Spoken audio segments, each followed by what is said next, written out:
Hi hello నమస్తే welcome to honey TV. ప్రస్తుతం టాలీవుడ్ లో మోహన్ బాబు గారి ఇష్యూలో ఒక విచిత్రమైన సంఘటన, అది కూడా పద్మశ్రీ లాంటి పెద్ద వ్యక్తి ఒక విచిత్ర వాతావరణానికి తరలిపారు. అది జర్నలిస్టుపై దాడి.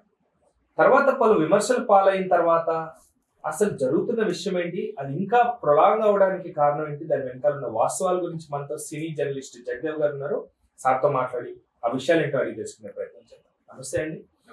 సో ఇండస్ట్రీలో ఒక విచిత్రమైన వాతావరణం. యాక్చువల్గా జర్నలిస్టు మీడియా లేదే ఆ సినిమా కానీ దానికి సంబంధించి కానీ సినిమా వాళ్ళు ఎప్పుడు కూడా అత్యంత చాకచక్యంగా తెలివిగా ఉండాలి. ఎందుకంటే మీడియా విషయంలో ఒక్క మాట పొరపోయినా కానీ వేరేగా ఉంటారు. అలాంటిది ఒక పెద్ద వ్యక్తిగా చలామణి అవుతున్నటువంటి మోహన్ బాబు గారి విషయంలో ఒక విచిత్రమైన వాతావరణం. దాడే చేశారు యాక్చువల్గా. అది ఎలాంటి విషయం అయినా కానీ. సో తర్వాత పలు విమర్శల పాలు కూడా అయ్యారు. కానీ ఇప్పుడు అది ఇంకా ప్రొలాంగ్ అవుతూ ఉన్నట్టుంది. రోజుకొక మాట వినిపిస్తూనే ఉంది. సారీ చెప్పారన్నట్టుగా, డబ్బులు ఇచ్చారన్నట్టుగా.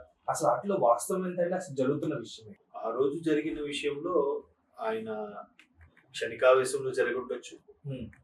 మీడియా వాళ్ళు కూడా అత్యుత్సాహం ప్రదర్శించడం వల్ల ఆయన ఇరిటేట్ అయి ఉండొచ్చు. రకరకాల రీజన్స్. ఏదైతేనేమి చేయి చేసుకోవడం అనేది కరెక్ట్ విషయం కాదు అనేది అందరూ ముక్త కంఠంతో ఖండించే విషయం. దీనిపైన ప్రముఖ ఛానల్ ఎవరైతే ఉన్నారో వాళ్ళు ఖచ్చితంగా దీనిపైన కేసులు పెట్టాలి, చర్యలు తీసుకోవాలని కూడా పోలీస్ స్టేషన్ ముందుకు వెళ్ళడం, దాని మీద మోహన్ బాబు గారు ఇద్దరు అబ్బాయిలు కూడా సభాముఖంగా మీడియా ముఖంగా సారీ కూడా చెప్పారు. బట్ అప్పటికీ తృప్తి పడలేదు చాలా మంది, ముఖ్యంగా జర్నలిస్ట్ సోదరులు తృప్తి పడకపోవడంతో ఆయనే ఒక మెట్టు దిగి సారీ చెప్పారు అన్నట్టు కూడా ఇంతకుముందే వార్తలు చూశారు. సారీ చెప్పడంతో పాటు అంతకుముందు మంచు విష్ణు ఎవరైతే వీడియో జర్నలిస్ట్ ఉన్నారో వాళ్ళతో యాక్చువల్గా ఫ్యామిలీతో టచ్ లో ఉంటూ వాళ్ళు సర్జరీకి అవసరమైన విషయాలన్నీ కూడా టేక్ ఓవర్ చేస్తూ ఇదిగానే ఉన్నారు. మొత్తం మీద ఏదైతే కుటుంబ వ్యవహారం కాస్త రోడ్డుకి ఎక్కింది. వాళ్ళు ఏదో హ్యాపీగా, అంటే హ్యాపీగా కాకపోయినా డిసప్పాయింట్మెంట్ తో కుటుంబ వ్యవహారాలు 4 గోడల మధ్యన సెటిల్ చేసుకోవాల్సిన విషయాలు మనోజ్ గారు గేట్లు బయలుగొట్టుకుని లోపలికి వెళ్ళడము, నాతో మీరు రండి అనడం, దానికి కూడా మన మీడియా సోదరులు కూడా వెళ్ళారు. వెళ్ళిన తర్వాత అక్కడ ఇట్లా జరిగింది. జరిగిన తర్వాత ఆయన అప్పటికి ముందే చేతులు జోడించి చెప్పాడు వెళ్ళండి అని. బట్ వీళ్ళు అంటే ఎవరికి ఇప్పుడు అందరూ అడిగినప్పుడు ఇరిటేట్ అవ్వాల్సి లేదు. కొంతమంది అడిగినప్పుడు మనకు తెలియకుండానే ఆన్సర్ చెప్పేస్తుంటాం. ఒక్కొక్కరు ముఖరాశి అలా ఉంటుంది.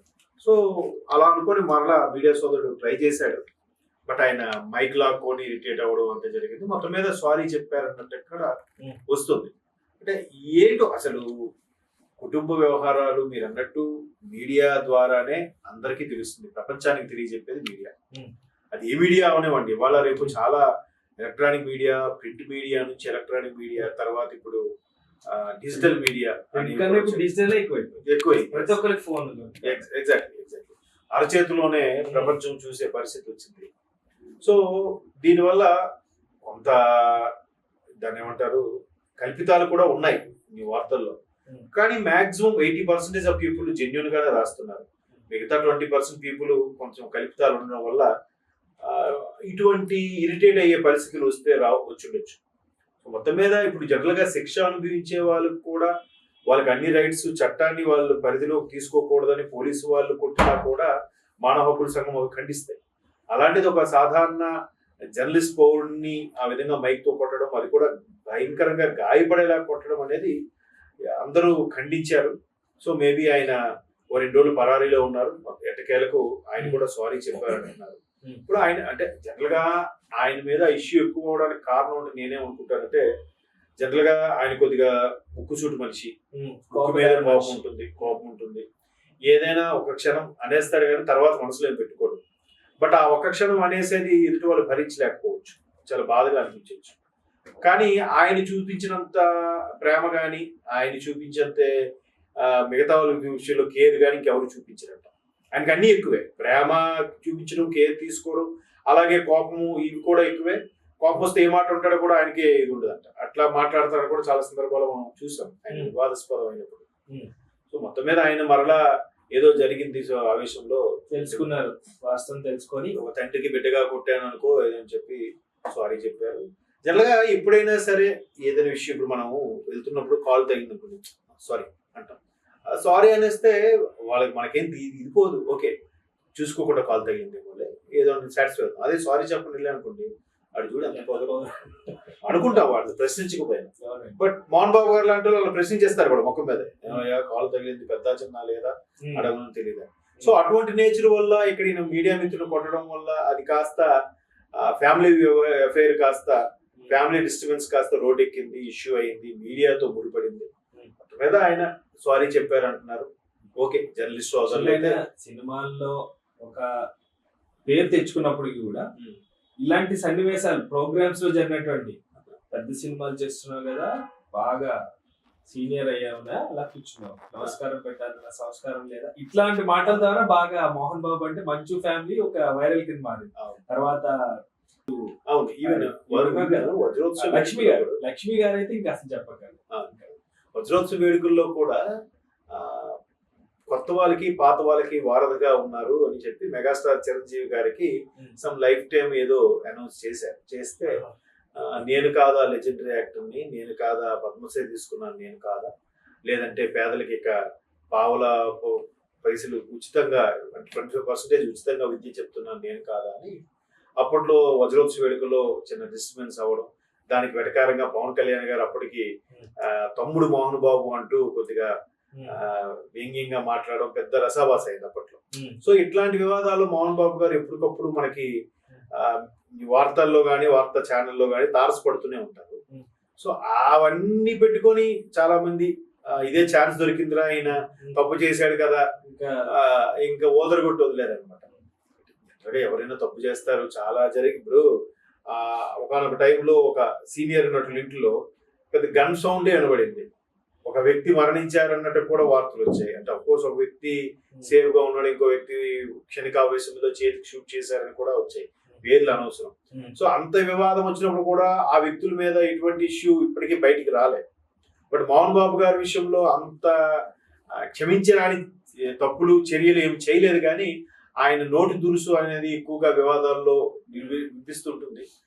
నోటి దురుసు కాదు, ఒక్కోసారి ఏంటంటే ఒక పెద్ద తరహాగా ఉన్నప్పుడు ఆ ఇంట్లో మన పెద్దవాళ్ళు కూడా చూడండి, ఫర్ ఎగ్జాంపుల్ ఒక ఫంక్షన్కి వెళ్ళాం అనుకోండి, అని పెద్దవాడు ఉంటాడు, ఆయన లాస్ట్ వెళ్ళి ఆ తాతగారు నమస్కారం అంటాడు, సరే పర్లేదు ప్లేట్ పెడతాంటే అవసరం లేదు, ఇన్ని రోజులు నువ్వు వస్తేనే ఏం చేసావా ఏంటి అంటే పలకరించలేదు కోపం, చిన్నపిల్లలు అవుతారు సర్టెన్ ఏజ్ వచ్చాక ఎగ్జాక్ట్లీ. సో ఇట్లా ఈయన కూడా ఎంత ఇదిగా చూస్తాడో అంత ఇదిగా ఇది కూడా ఉంది. ఈవెన్ లక్ష్మీ ప్రసన్న బ్యానర్ సంబంధించి ఆయన ఎప్పుడు కూడా ఎవరికి పైసా ఎగ్గొట్టిందని దాఖలాలు లేవు, ఎవరికి కూడా ఆయన చెప్పిన పని కన్నా ఆయన నచ్చేలా పనిచేస్తే రూపాయి ఇస్తే దగ్గర 10 రూపాయలు కూడా ఇచ్చిన సందర్భాలు ఉన్నాయి.